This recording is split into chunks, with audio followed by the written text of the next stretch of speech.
خانقاہ ربانیہ نقشبندیہ روحانی معالج پیر مفتی احسن محمود نقشبندی صاحب۔ اب امت محمدیہ کے لیے قربانی کا کیا حکم ہے؟ امت محمدیہ عام طور پر یہ سمجھا جاتا ہے کہ قربانی، جیسے میں نے اس کی تاریخی حیثیت بیان کی ہے کہ حضرت آدم علیہ السلام سے چلتی آ رہی ہے، اور حضور پاک صلی اللہ علیہ وسلم نے بھی، صحابہ نے سوال کیا حضور یہ قربانی کیا ہے؟ تو آپ نے فرمایا سنت ابیکم ابراہیم، آپ کے ابا جان ابراہیم علیہ السلام کی سنت ہے یہ۔ تو ان ساری باتوں سے یہ سمجھا جاتا ہے کہ یہ قربانی پرانے زمانے سے چلتی ہوئی آ رہی ہے، اس میں کوئی شک نہیں ہے، اس کی تاریخی حیثیت یہی ہے، یہ پرانے زمانے سے چلتی ہوئی آ رہی ہے۔ لیکن اب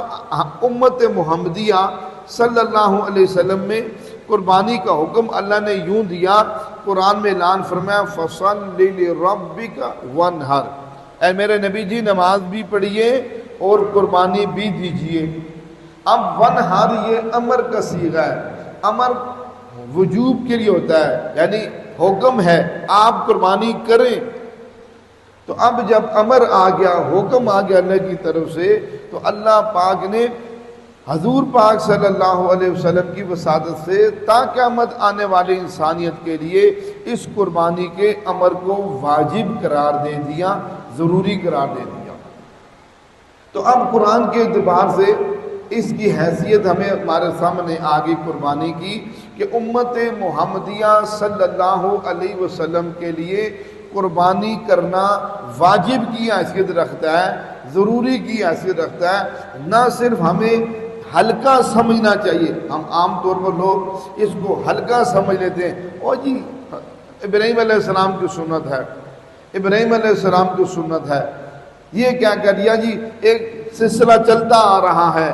تو اس اعتبار سے بعد ہمارے الفاظ جو نکلتے ہیں وہ ہلکے نکلتے ہیں،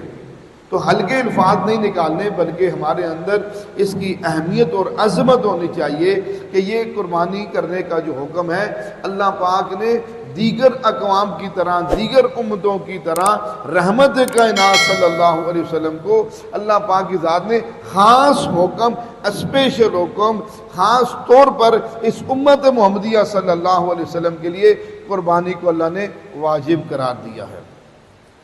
ہمارے ہاں جادو، جنات، بندش اور نظر بد کا شافی علاج قرآن و سنت کی روشنی میں کیا جاتا ہے۔